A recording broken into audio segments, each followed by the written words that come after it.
दोस्तों नमस्कार। अजय राय की पहचान उत्तर प्रदेश के वैसे राजनेता की है जिसने जो है हर दल का दामन थामा है, चुनाव भी जीते और एक दल से दूसरे दल में जिनकी आवाजाही जो है होती रही। अजय राय इन दिनों उत्तर प्रदेश के कांग्रेस के अध्यक्ष भी हैं और प्रधानमंत्री नरेंद्र मोदी के खिलाफ वाराणसी से कांग्रेस के उम्मीदवार भी हैं।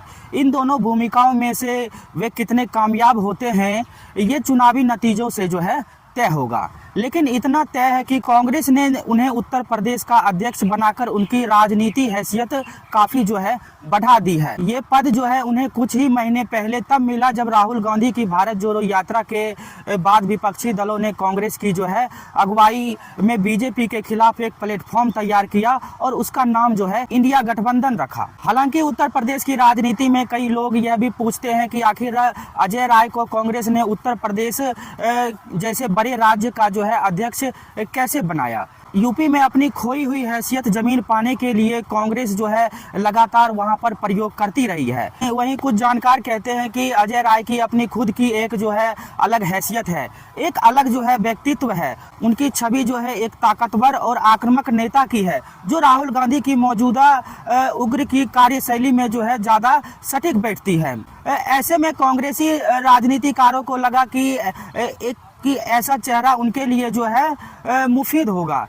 वहीं आगे जानकार कहते हैं कि कांग्रेस ने इस बात की भी परवाह नहीं की थी कि अजय राय के खिलाफ 16 मुकदमे दर्ज हैं और वह हिंदुत्व की प्रयोगशाला से जो है निकले हुए हैं। उनका बैकग्राउंड संघ अखिल भारतीय परिषद से जो है बीजेपी का रहा है। कुछ जानकार कहते हैं कि अजय राय ने पीएम मोदी के खिलाफ 2 बार चुनाव लड़ने का साहस दिखाया, इसलिए कांग्रेस को वो सारे गुण अजय राय में जो है नजर आने लगे जो मौजूदा वक्त में उन्हें प्रदेश अध्यक्ष कमान संभालने वाले शख्स को चाहिए था।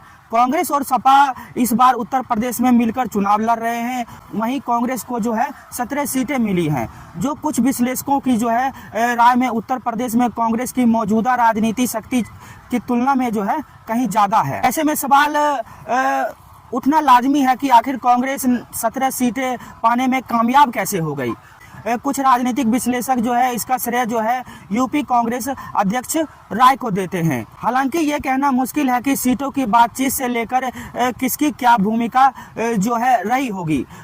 वहीं कुछ पत्रकार कहते हैं कि कांग्रेस अध्यक्ष बनने के बाद कई मौकों पर अजय राय ने जो है अखिलेश यादव को वो बयान दे रहे थे कि ऐसे बिगड़े बोल उस वक्त कांग्रेस खेमे में भी भा रहे थे, क्योंकि मध्य प्रदेश में कांग्रेस और समाजवादी पार्टी के दरमियान तल्खी आ गई थी। कांग्रेस ने पूर्वांचल में दबंग छवि वाले इन्हीं अजय राय को पिछली बार की तरह जो है नरेंद्र मोदी के खिलाफ अपना प्रत्याशी घोषित किया है। कांग्रेस ने पूर्वांचल के दबंग छवि वाले इस अजय राय को पिछली बार की तरह जो है नरेंद्र मोदी के खिलाफ अपना जनप्रतिनिधित्व जो है घोषित किया है। अजय राय का कद पिछले कुछ महीनों में जो है बढ़ा है, लेकिन पीएम मोदी के खिलाफ बनारस के वोट बटोरना जो है उतना आसान लग नहीं रहा है। बीते 2 लोकसभा चुनाव में अजय राय मोदी के खिलाफ दूसरे नंबर पर भी नहीं पहुंच पाए थे। साल 2014 के लोकसभा चुनाव की बात करें तो अजय राय जो है तीसरे नंबर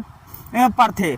तब प्रधानमंत्री नरेंद्र मोदी पहली बार जो है यहाँ से चुनाव लड़ने आए थे। उन्हें 5,81,000 से जो है ज़्यादा वोट मिले थे, जबकि आम आदमी पार्टी के अरविंद केजरीवाल जी जो है उनको जो है 2 लाख से ज़्यादा वोट जो है उन्होंने हासिल किया था। अजय राय को 75,000 करीब जो है वोट मिले थे। साल 2019 में अजय राय ने अपने वोट बढ़ाए भी, लेकिन तीसरे नंबर पर जो है वो आ नहीं सके। इस बार इन्हें 1,52,584 वोट मिले थे, जबकि नरेंद्र मोदी को जो है 6,75,000 के करीब जो है वोट हासिल करने में जो है मोदी जी कामयाब हो गए थे। साल 2019 के वोटों के आधार पर आकलन किया जाए तो अजय राय बनारस में ऐसे प्रत्याशी हैं जिन्हें उनकी बिरादरी यानी कि भूमिहार वोटरों पर भी जो है काफ़ी लाभ मिलता रहा है।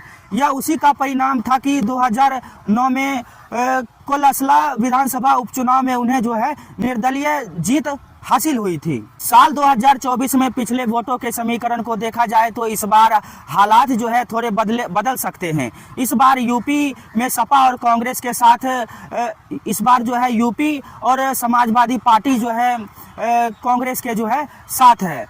तो इन दोनों के पिछले बार के वोट प्रतिशत को अगर मिला लिया जाए तो यह 32% के जो है लगभग में आता है, जबकि वहीं प्रधानमंत्री नरेंद्र मोदी को वोट प्रतिशत जो है 63% है।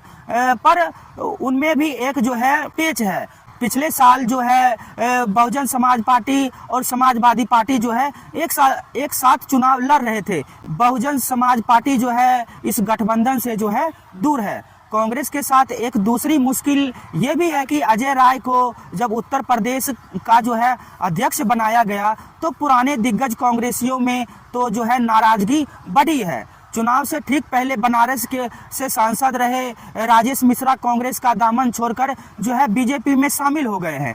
वहीं राजेश मिश्रा का कहना है कि अजय राय अपनी जमीन भी नहीं बचा पाए, जीत हार की बात तो दूर है, वो यहाँ से लड़ना ही नहीं चाहते थे, आप सब लोग जानते हैं। अजय राय गाजीपुर या बलिया से टिकट मांग रहे थे, लेकिन कांग्रेस के पास बनारस के लिए जो है कोई नेता ही नहीं है। वहीं दैनिक जागरण वाराणसी के संपादक और वरिष्ठ पत्रकार भारतीय बसंत का कहना है कि अजय राय मजबूती से चुनाव लड़ेंगे और कांग्रेस को जो है कांग्रेस की उपस्थिति जो है दर्ज कराएंगे, लेकिन मोदी की जीत पर कहीं कोई भी जो है संदेह नहीं है। हार जीत के अंतर पर बात की जा सकती है।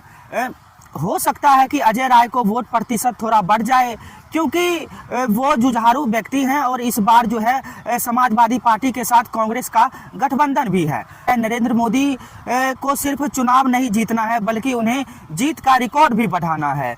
विश्वनाथ कॉरिडोर, अयोध्या के साथ ज्ञान व्यापी भी जो है एक बड़ा मुद्दा है वहां के लिए। इसलिए बनारस में मोदी समर्थकों ने मोदी निर्विरोध होर्डिंग्स भी जो है लगा दिए हैं। अजय राय के आने से मोदी समर्थक का यह सपना पूरा नहीं होता जो है दिख रहा है। अजय राय पिछले 30 सालों में 10 से ज्यादा जो है चुनाव लड़ चुके हैं। अजय राय को कांग्रेस की मजबूरी माना जा रहा है, क्योंकि पार्टी के पास मोदी के खिलाफ कोई ऐसा प्रत्याशी नहीं है जो खुद के अजय राय से जो है बेहतर साबित कर सके। अजय राय ने बताया कि मैं इसी बनारस की पैदाइश हूँ, माँ गंगा की गोद में जन्मा हूँ, माँ गंगा की गोद में ही जो है समा जाऊंगा। कांग्रेस के संगठन में जारी जिम्मेदारियां जो है बटी हुई हैं। ऐसे में ये सिर्फ मेरे ऊपर ही नहीं बल्कि सबके ऊपर है, और सभी लोग अपनी जिम्मेदारी को निभाने के लिए जो है प्रसिद्ध हैं।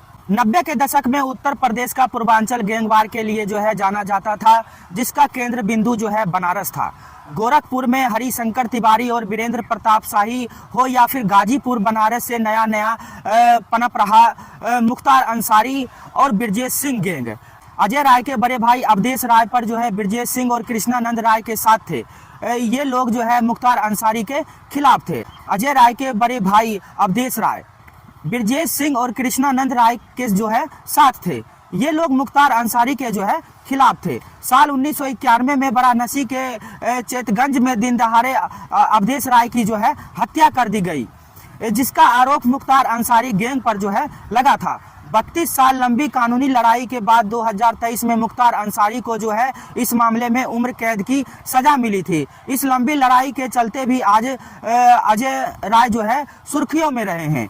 गैंगवार जो है चरम पर था। ऐसे में अजय राय ने राजनीतिक संरक्षण के लिए एबीवीपी से होते हुए बीजेपी में जो है एंट्री ली। इस बीच अलग अलग मामलों में बनारस से लेकर लखनऊ तक अलग अलग थानों में उनके खिलाफ जो है 16 मुकदमे भी दर्ज हुए। साल 2015 में अखिलेश यादव की सरकार के समय गंगा में मूर्ति विसर्जन पर रोक के आदेश में विरोध में प्रदर्शन करने पर इन पर रासुका मतलब राष्ट्रीय सुरक्षा कानून लगाकर जेल भेज दिया गया। महीनों तक ये जो है जेल में ही रहे। अजय राय के राजनीतिक सफर की औपचारिक और मजबूत शुरुआत जो है 1996 में हुई।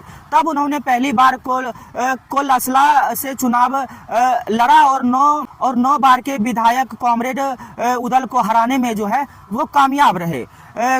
कोलसला को उदल का जो है अभेद्य किला कहा जाता था, पर अजय अपने कोलसला में उदल के किले को जो है जमींदोज कर दिया। जीत का अंतर 448 वोटों का था, लेकिन इस जीत ने अजय को जो है कोलसला का हीरो दरअसल बना दिया। यहाँ से अजय राय 3 बार जो है 1996 से 2007 तक बीजेपी के विधायक रहे। 2003 में बीजेपी और बसपा की गठबंधन सरकार में ये जो है सहकारिता राज्य मंत्री रहे। साल 2007 में विधानसभा के जीत के बाद अजय राय की महत्वाकांक्षा परवान चढ़ी और ये दिल्ली की ओर देखने लगे। ये कहीं गैर वाजिब भी नहीं था, क्योंकि बनारस से लगातार 3 बार बीजेपी सांसद रहे शंकर प्रसाद जायसवाल 2004 में चुनाव हार गए थे। वाराणसी सीट पर कांग्रेस के राजेश मिश्रा ने जो है जीत दर्ज की, लिहाजा 2009 में अजय राय ने वाराणसी संसदीय सीट पर जो है अपनी दावेदारी मजबूती से ठोकी। लेकिन पार्टी ने अपने कद्दावर नेता मुरली मनोहर जोशी को यहां से टिकट दे दिया। बीजेपी के निर्णय का विरोध करते हुए अजय ने समाजवादी पार्टी से जो है हाथ मिलाया और चुनावी रंग में जो है आ गए।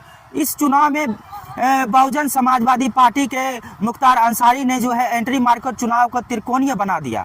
जोशी की जीत हुई और इन्हें मुख्तार अंसारी ने जो है कड़ी टक्कर दी थी। अजय राय जो है तीसरे नंबर पर रहे। पार्टी छोड़ देने के कारण जो है अजय राय की सदस्यता चली गई, लिहाजा 2009 में जो है ही निर्दलीय चुनाव लड़े और जीते भी। इसके बाद 2012 में उन्होंने कांग्रेस का जो है हाथ थामा और विधानसभा चुनाव जीता। तब कुल असला विधानसभा का नाम परिसीमन के बाद जो है पिंडारा हो चुका था। लगातार 5 बार विधानसभा जीत का जो है ये क्रम 2014 के बाद जो है थम गया। अजय राय को हार का सिलसिला तब सामना करना पड़ा जब अजय राय ने 2014 में मोदी के खिलाफ कांग्रेस के टिकट पर चुनाव लड़ा और जो है मुंह की खाई। यही नहीं, 9 बार के विधायक उदल से छीनी हुई पिंडरा विधानसभा सीट पर अजय राय 2017 में जो है हार गए। फिर 2019 के लोकसभा चुनाव में वाराणसी सीट पर जो है नरेंद्र मोदी से भी जो है वो हार गए। साल 2022 विधानसभा चुनाव में उनकी परंपरागत पिंडरा सीट से भी जो है मतदाताओं ने उन्हें बेदखल कर दिया और बीजेपी के अवधेश सिंह लगातार दूसरी बार जो है विधायक बने। अब देखना यह है कि 2024 में मोदी के खिलाफ रणनीति के तहत अजय राय अपना जो है कांग्रेस में वोट बढ़ा पाएंगे या नहीं बढ़ा पाएंगे। बहुत बहुत शुक्रिया।